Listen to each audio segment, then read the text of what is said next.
All right, welcome everyone. Part two.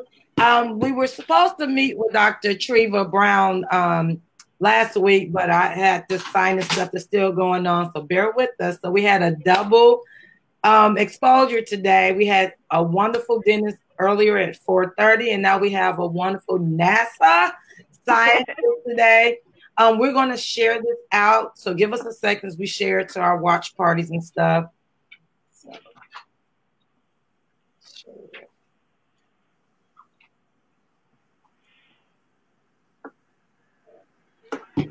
All right, guys. So welcome everyone. Yes, so excited. We're officially back with our STEMsation Spotlights on Sundays. Of course, next Sunday is Easter Sunday, so we won't be live streaming then. We may do a replay.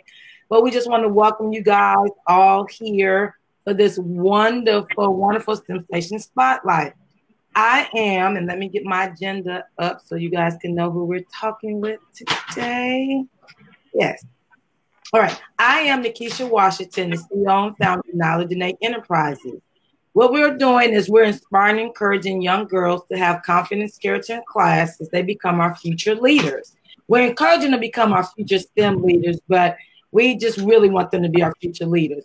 We do this by instilling still qualities like problem solving, critical thinking skills, but definitely want to promote confidence. Like I said, I am a teacher, and I see girls of any color in seventh grade, they're afraid of science, they can't do science. So we really want to encourage them to be confident in their skills. So we're starting in first grade. My daughter's 4, and I've used her as our inspiration. So she is neither Danae, the name of the company, but we are went even further. We created the STEM character superhero called Nyla Nova. And this is where she gets her superpowers, and she solves all these STEM mysteries. And so we're helping promote confidence that way, starting in preschool. So by the time I get to little girls in middle school and high school, they are confident and ready to be STEM leaders. We have on today, I'm very excited. As I was reading her bio, you can check out her article, and I'm going to add it now at the bottom. If you have not checked out her article, please check her article after we speak. She is phenomenal. She is sensational. She is our very own NASA scientist. Yes, STEMsation, Dr. Treva Brown. I hope I said that correctly. You did. Yes, welcome. Thank you for having me. I'm excited. Yes. I'm so sad we couldn't get you last week, but thank you for being flexible and joining us this week. You are amazing. Oh, so I want to start with our first question. And it's basically, who is Dr. Treva? So, I am by profession a physical scientist. I got my PhD in inorganic chemistry with a specialty in microscopy. So I do a lot of electron microscopy, atomic force microscopy. If you name a microscope, I probably love to do it.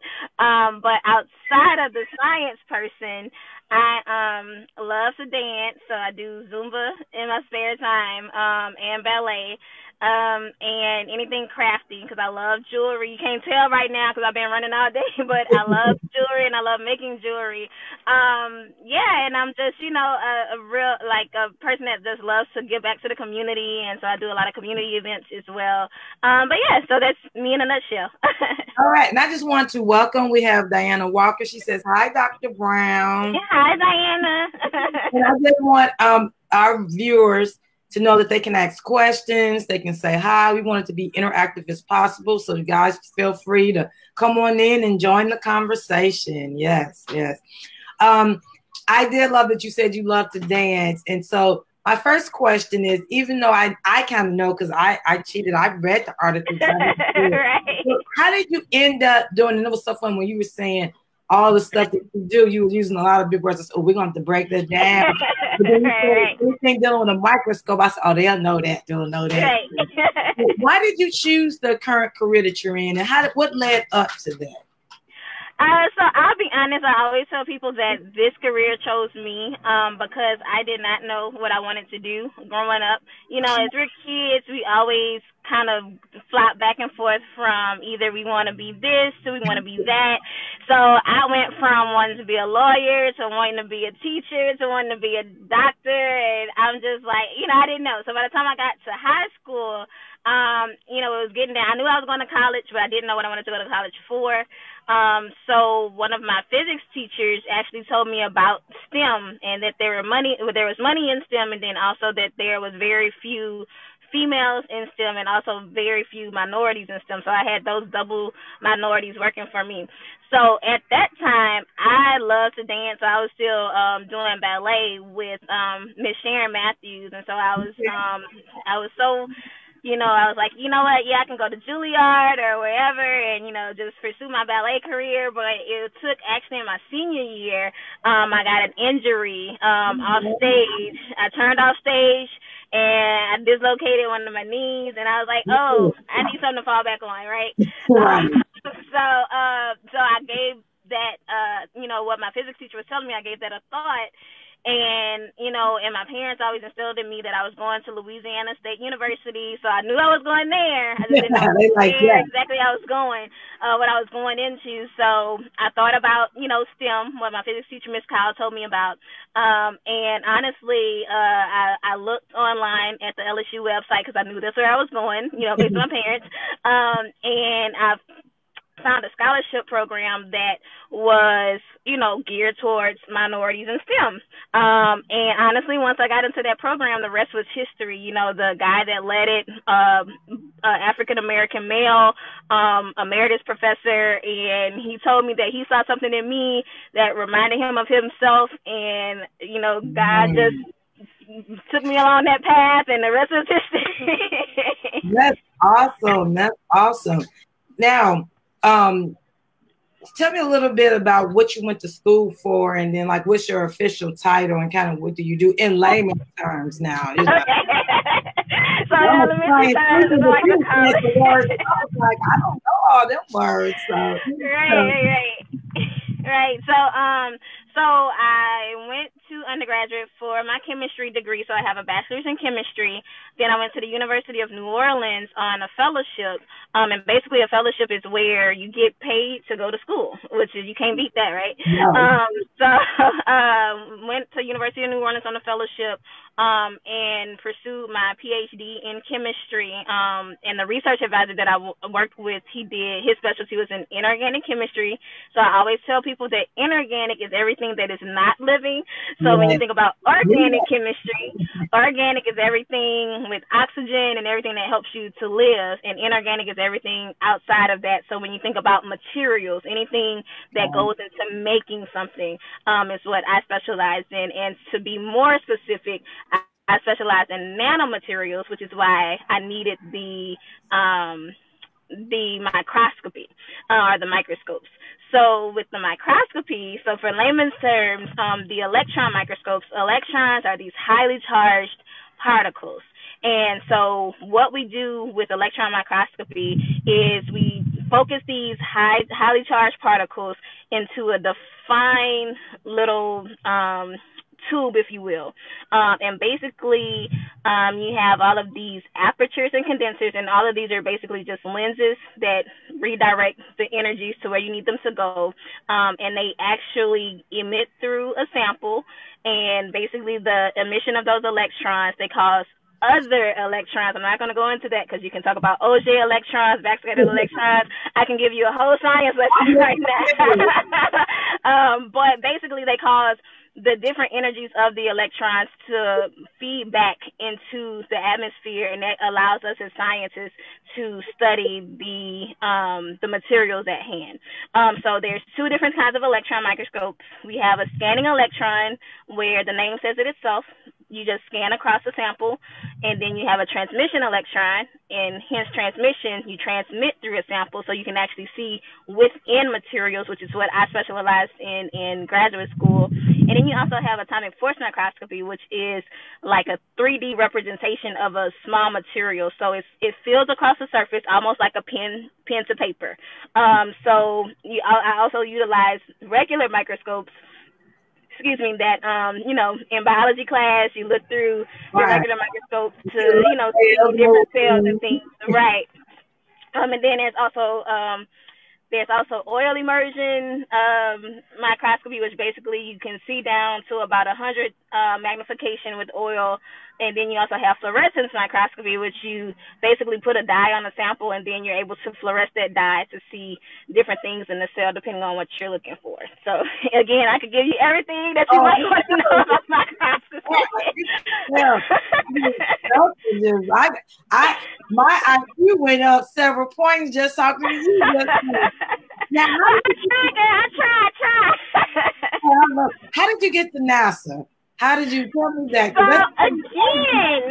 again, they found me. Everything, like I said, it's like God just started at this path for me, and He saw it through the end. Because literally, I was sitting in my office one day in graduate school, and my advisor comes into my office. He's all excited, and he's like, "Hey, somebody's on the phone, and they were asking about you, and they wanted to know about your microscopy work, and they're coming down in a week to come see you and talk to you." But he didn't tell me that they were coming from NASA, and I'm just like, okay, that's great, because I need a job. I'm getting ready to finish my PhD, right? So ended up, once it got closer to the time that they were coming, that's when they were like, yeah, they're coming from NASA. And I'm like, wait, for me? You sure they got the right person, the right Treva? Is that me? And he, for us. No, we are not getting anymore. Right. So I'm just like, so in my mind, I'm like, is this some big brother type stuff? Like, how do they know that I'm here? How do they know that I exist? How do they know what I do?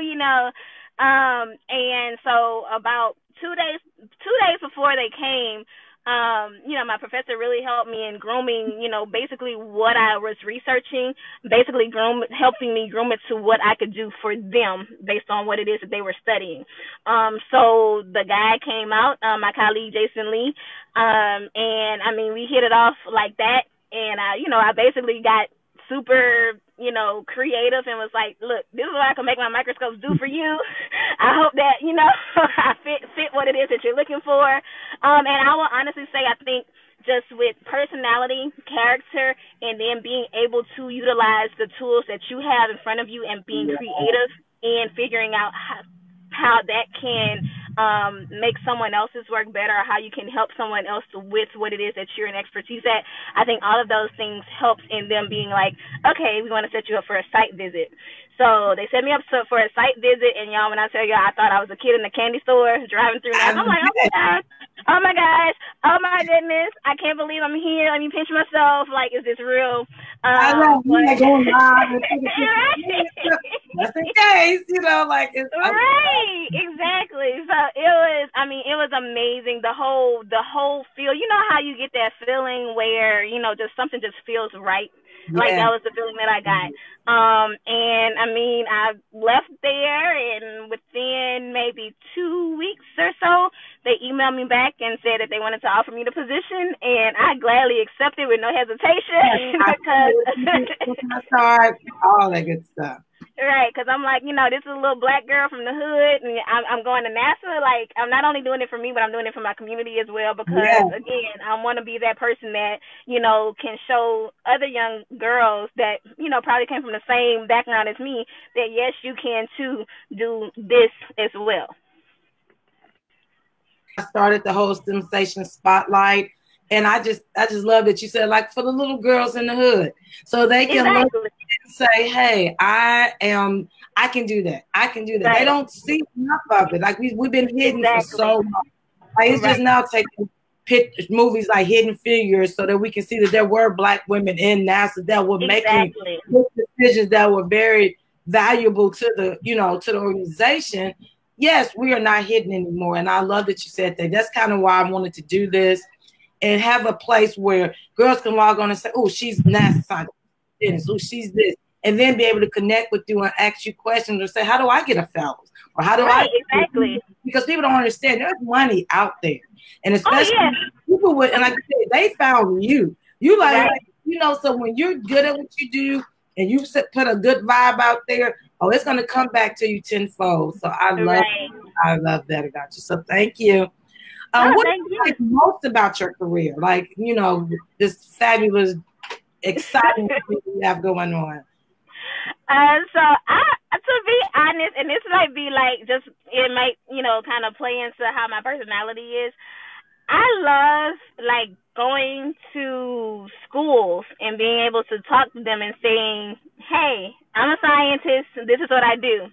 And what I get a kick out of is the first reaction from them is like, "You don't look like a scientist," and Oh, yes.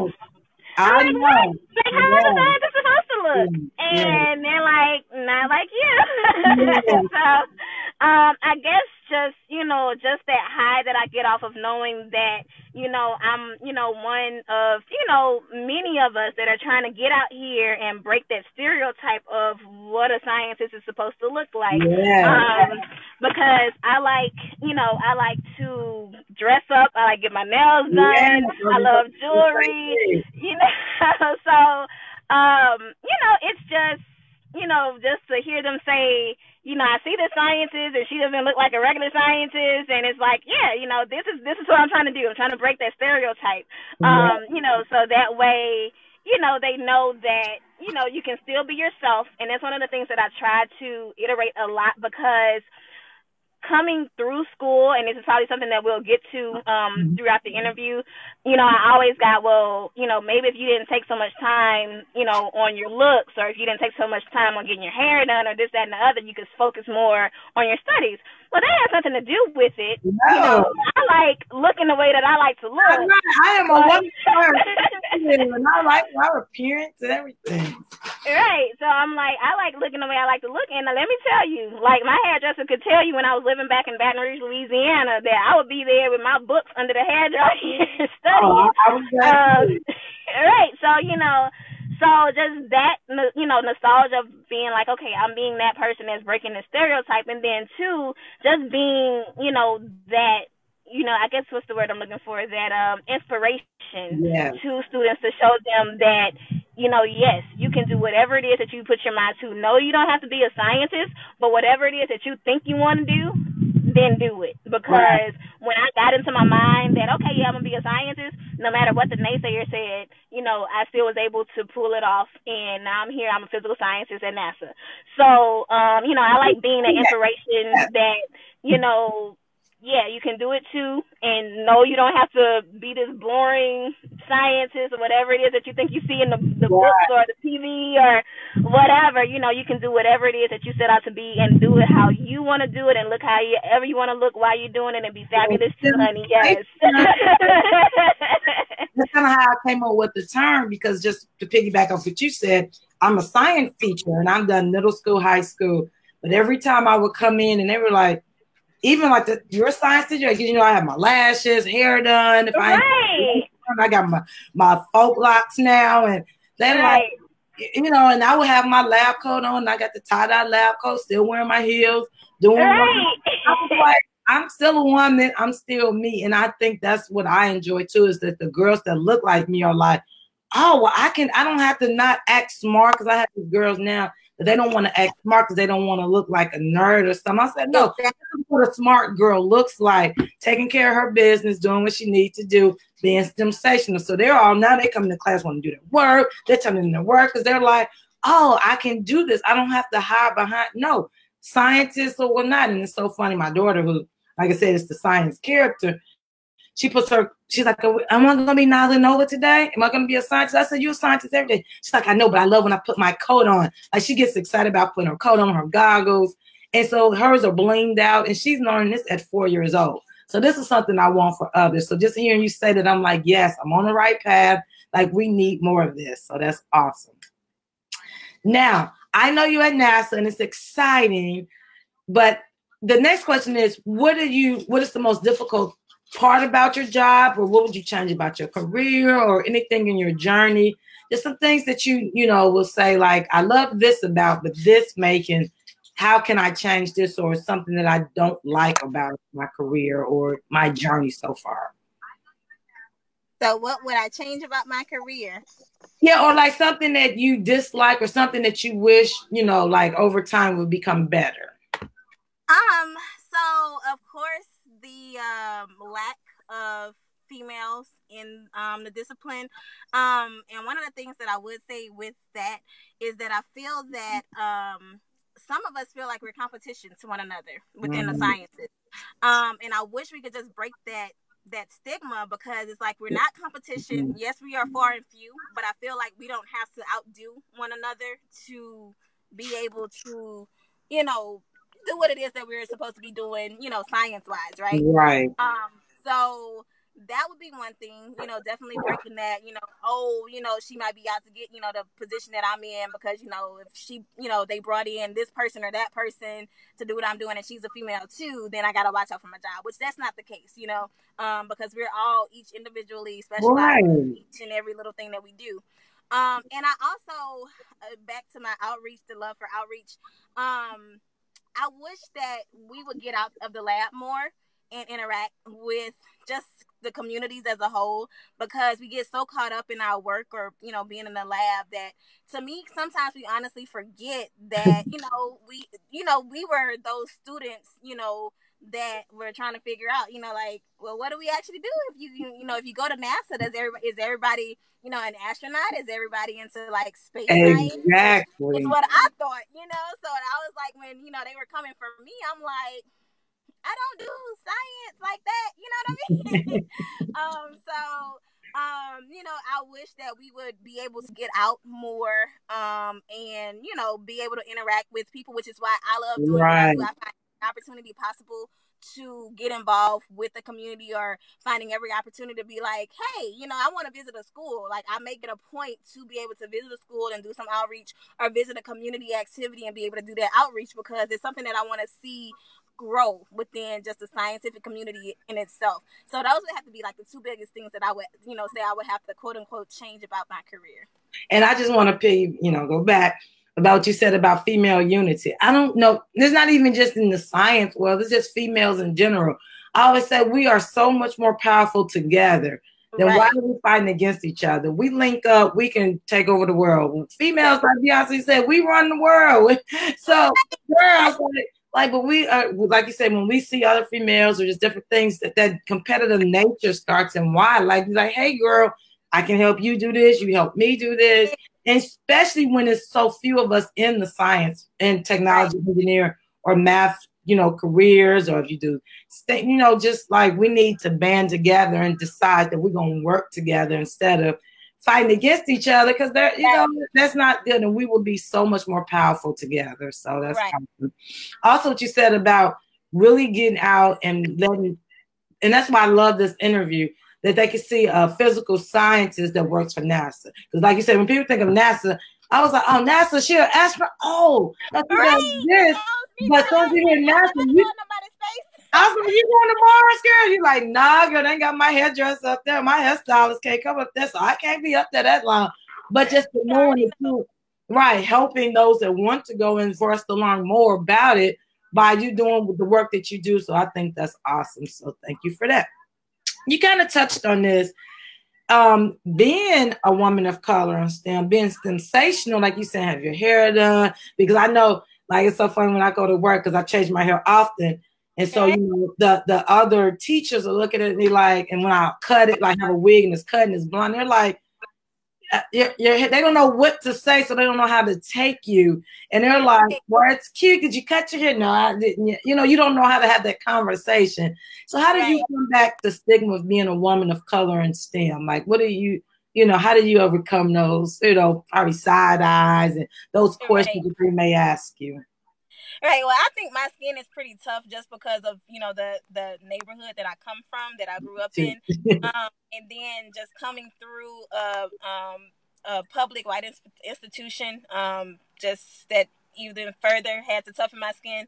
But I had to learn to not let any of that get to me, because I would be the first one, like, on the phone with mama, you know what she just said to me? She said, and Mama's like, baby, you can't, you know, be letting them people get to you like that. It just really like, and I'd be like, but she just said, you know, she was trying to figure out how my hair curl like that and blah, blah, blah. Why is that her business? You know, yes, you know, yeah, I had that streak in me. Yes, I did. I confess.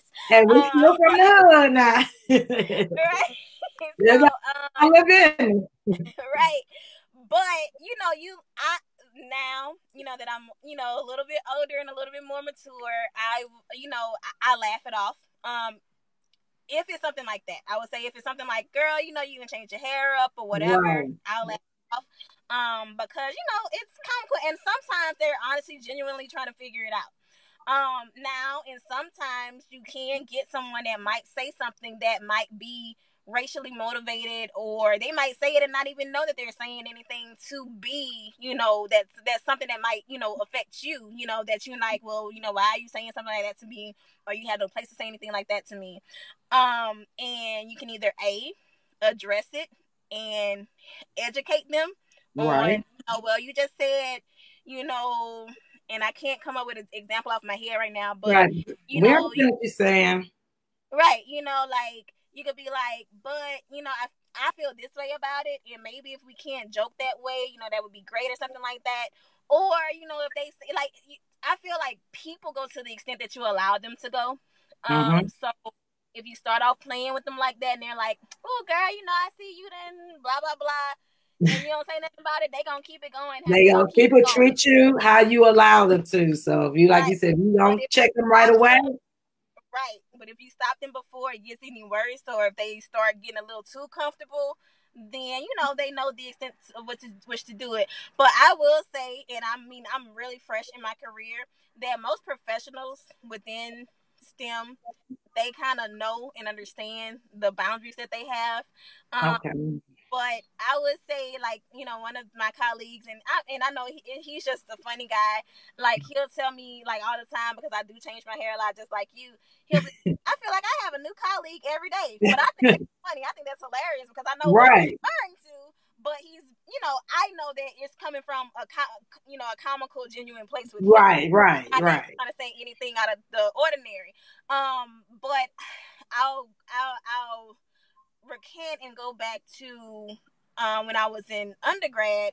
Again, I went to a white institution. I didn't go to HBCU, and in my department, I was 2 of 7 African American students that graduated with a degree in chemistry when I graduated. Okay. I had a professor that told me, well, actually she wasn't even my professor, but she was my advisor, and I tell this story all the time. She told me to my face that I would never graduate LSU with a degree in chemistry because I couldn't pass a physics class. Right.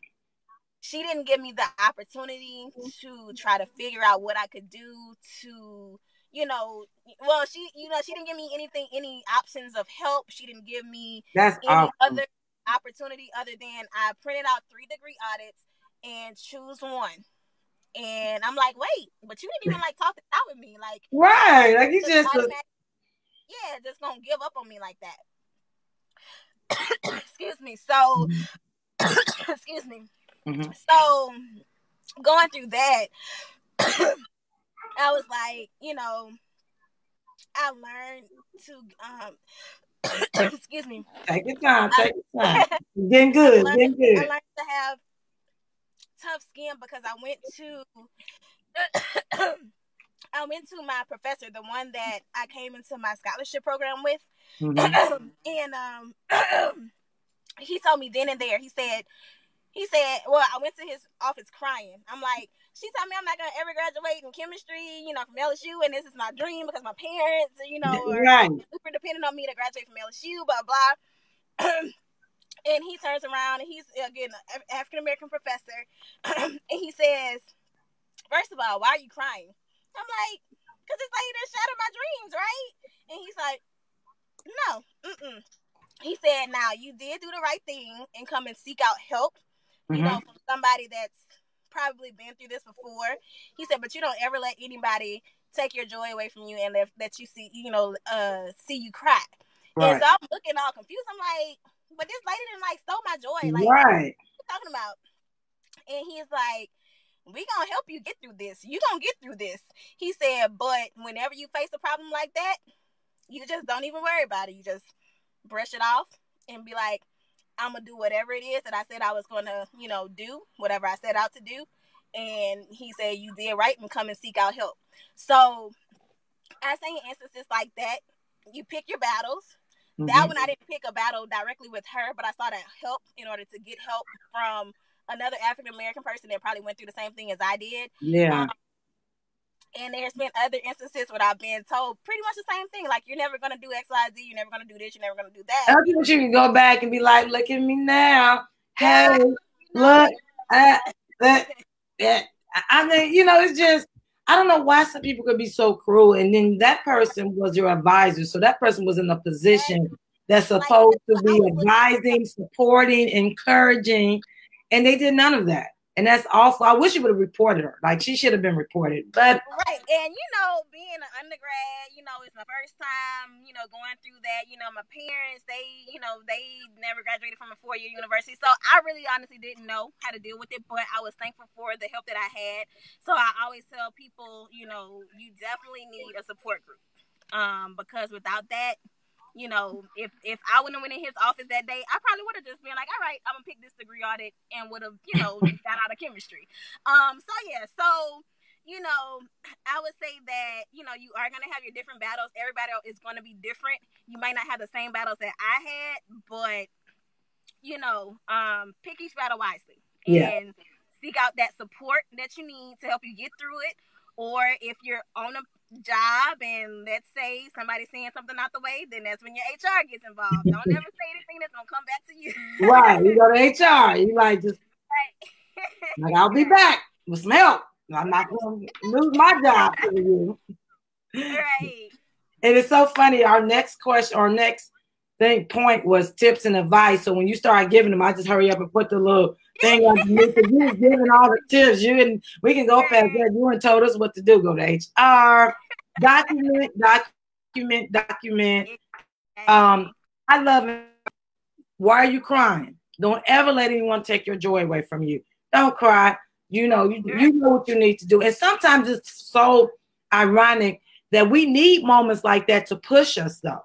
Because when someone doubts us, I think we go even harder to make it happen.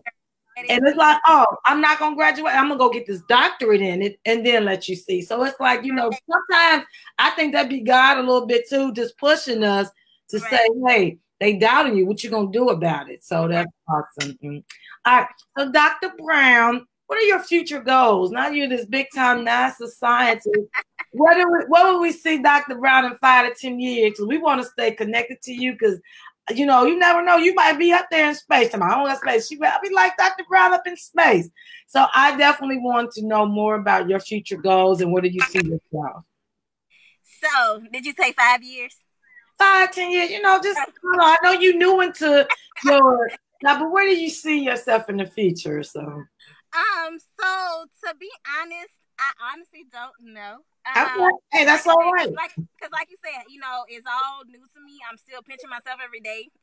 Every time I go to work, and I'm just like, you know, sometimes I look at the, you know, the engine testing and I'm just like I'm like this close to like a NASA rocket, like how, why? But I will say that one of the things that I do want to do, which if anybody out there is listening, I need help. I want to start a STEM outreach program. That, you know, I don't know. I want to go to schools that don't have the same privileges as other schools. So, you know, not your private schools. You know, I've been in private school, and you know, money is fed into private schools for whatever. Right, they have all that, but the ones that really need the help and the resources. Those students, like, I really want to give them the same opportunity as their counterparts have. You know, in the more, I hate to use privilege, but in the more privileged schools.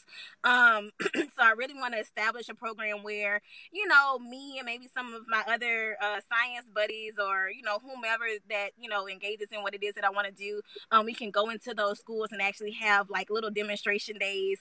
Maybe like, you know, to start off once a month. Right.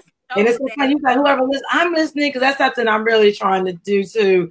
Just really trying to connect with schools and get in there, and just because they need exposure. And even though I'm a teacher, I'm only exposing to that limited amount of kids that I have during the day.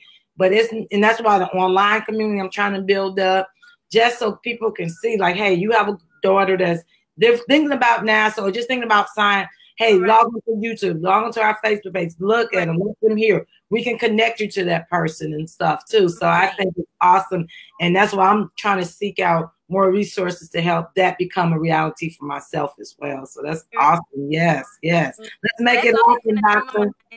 Yeah, so that's always been a dream of mine. Even since I was young, I always knew I wanted some kind of after-school STEAM program because, of course, I'm still a dancer at heart. Yeah. So something where I can incorporate the arts and stuff. Yes. So that's one of the things that I really, really, really do want to work on. That's still a part of my career, but still just a passion of mine as well. But career-wise, girl, I don't know. I'm still letting God navigate that for me. Hey, and that's all right. We will follow the journey with you. I know it's going to be a great one. Like I said, we no longer are hidden figures. We out there fronting for. I could say, oh, I know someone in NASA. Yes. Yes, I spoke with, yes. We're best girlfriends now. Yes. Yeah. All right. We're almost coming to the close, but I know from you to get to where you talked about your family. Let's talk about your family influence. And you keep talking about this hood. Tell us what hood are you repping and like how you end up from that hood to NASA. Like and you can write you a book because somebody would love to read about from hood to NASA. How is that possible? So go ahead. And actually there is a lady out there. I don't know if she's listening right now, but she is trying to get me to write that book that you're talking about. Oh, I'm with you. Hey. So stay tuned. That okay, we will stay tuned. But everyone has their different versions of hood. My hood, I come from and if I start crying, just don't, I'm okay. Don't mind. But my parents did, I don't like to say shelter, but they kept me sheltered for, the most part. I mean, I did, I went outside and all that stuff, but they kept me from the elements that I was surrounded by. So, growing up, I always grew up in a loving household. I'm an only child. If you couldn't tell, I always talk about my parents, and that's why I'm an only child. I'm an only child too. Yeah. Right? And they did their best to try to shield me from everything that was going on around me. So like across the street, we had people like dealing drugs across the street. They'll have scuffles and shootings and stuff outside, and the police were just a common scene in the area. You had the shoes over the telephone lines, showing where you go buy your drugs and where you can find, this dude, that dude for whatever it is that, you wanted. And we had, people all in the neighborhood, their houses getting broken into during the day for those people that were going out, trying to earn an honest living. In the middle of the night having, shots ring out from, this rival hood and that rival hood getting together, and they don't care where the bullets are flying. So, growing up around that, I think that kind of helped to shape and mold my vision for the things that I value now, as far as outreach and showing those young people that this might be where you're living, but that's not where you're going. Right. So for me, growing up with all of that, I remember all of that, but I also remember my parents always like, we got to get out. We got to do better. We got to, do better for, our baby. They still call me, I'm 30 years old, and they still call me their baby. But, of course. I'm still my mama's baby. Right. But I can remember, overhearing their conversations, like, we need to do better. We need to, they were trying to, their best to, like, still bring me up in without me getting involved with all of that stuff that was going on outside, in the world. So, my parents really, influenced me to do a lot of the stuff that I wanted to do. Now, I would honestly say once I passed about 8th, 9th grade, that's when they were like, yeah, we're going to have to find you tutors to help you along, but, they helped me find what I needed because they knew they couldn't help. And I know there are some, students out there that don't have the parents that want to do that. And, I also want to show that, there are people here to help you once your parents either aren't there to help or they just don't want to be there to help. Because I do know there's some parents that just like, look, you here, you better get it how you live. Right. So, I get it. I grew up in that. So, so my parents definitely, anything that I wanted to do, any outrageous dream that I might have had, they let me do it, and then I always tell them about this story because they didn't know it affected me like it did. But when I was 15 years old, I'll never forget. I was a sophomore in high school, and once we get to be a teenager girl, we want our own money. We want to do what we want to do. And I'm like, look, I want to do like my friends. I want to go to work and do this, that, and the other. I'm gonna go work at McDonald's like everybody else in the hood was doing, right? I did too. So they were like, all right, you could go, right? So. So I went, got my little first job at McDonald's, honey. I thought I was on and popping, honey. Was about to have my money and all this stuff. Girl, let me tell you. I worked the morning shift at McDonald's for 3 hours and a paid break because when I got there, girl, they told me I had to get on the grill and touch meat with my bare hands. I'm like, with my man, I ain't got no gloves. Ain't nobody. And they were like, that's why you wash your hands. And I'm like, but that's just gross. Like, you touch me. So they were like, all right. So then they put me on sandwiches, and I did the iconic, you fold the sandwich and put your thumbprint, trying to keep yeah, that was me. And then they were like, nah, Treva, like, no, it's not supposed to be that.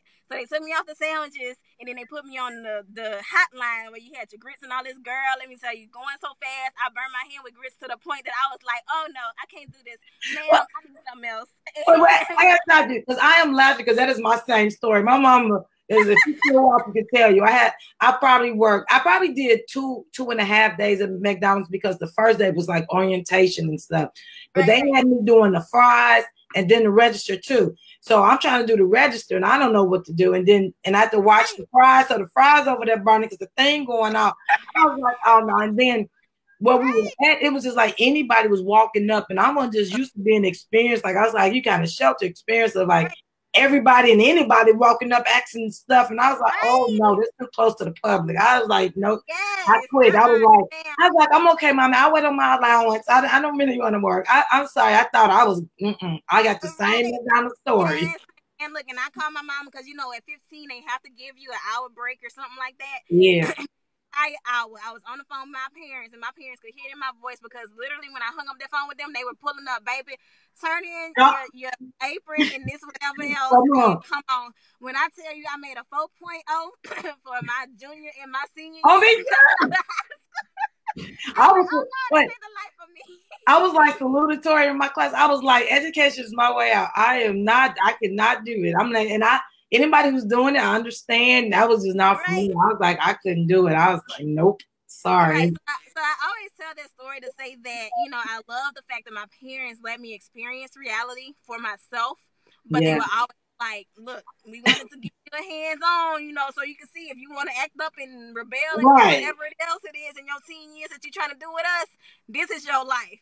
And I tell them now I understand, and now I thank them for that wholeheartedly. And so they definitely had a major influence on what I wanted to do, and just continuing on through school. They were like, we can help you get the help that you need, and anything that you want to do, we behind you 100%. And yeah.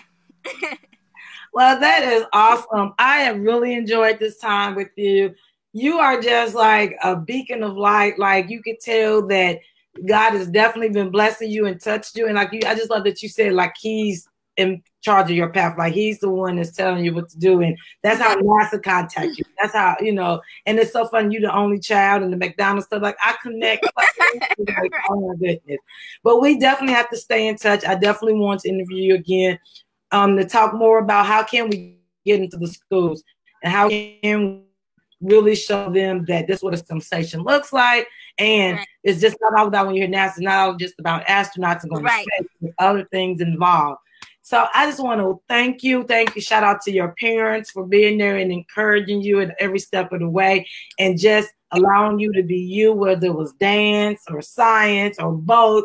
They allowed you. And if we can just support our children's dreams, I think we'll have a happier society where we're not putting our own on them, that we're allowing them to figure it out themselves and just providing that support and guidance along the way. So awesome.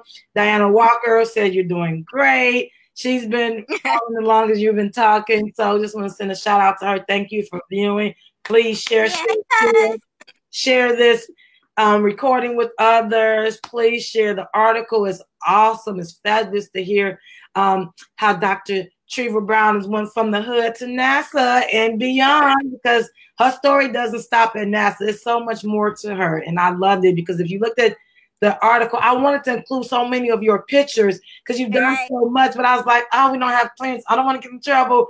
But when I first did it, I was like, I just loved everything, how you were helping people, giving back, how you're doing stuff with your sorority, just everything. So just shout out to you.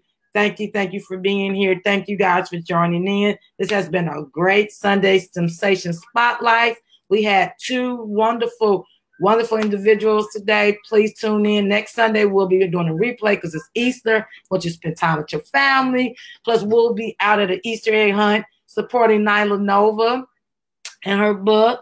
And so my baby gets to be her scientist, as she loves to say. Are we selling books? Yes, we are. So stay tuned for that. But thank you. Any last things you'd like to say? Or Honestly, I just thank everybody for supporting me. I tell you, when I go different places, and I'm so, I hate to self-describe myself as humble, but when I tell you I do not like being in the spotlight whatsoever, like take the attention off of me. Like, I just want to be in the background, but I'm here, I'm giving this or giving that, but don't say nothing. But I want to truly thank everybody that has been in my corner and that has been a great support system, and has always been that one that's just like, you know what, when people talk to you, you need to let them call you Dr. Brown. And I'm like, no, I'm just Treva.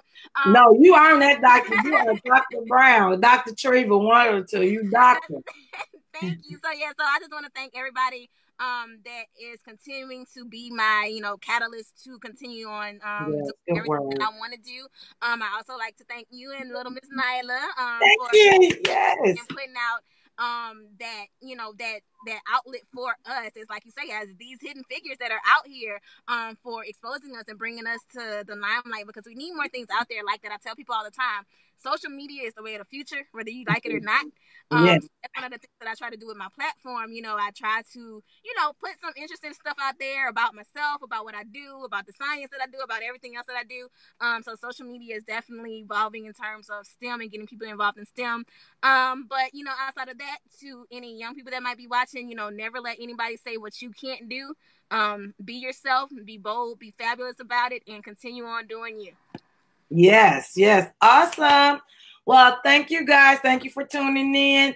Dr. Brown, you enjoy the rest of your evening. You have a STEMsational week, and we'll definitely be in touch. Bye-bye, guys. Thank you. I really appreciate you being here. Awesome.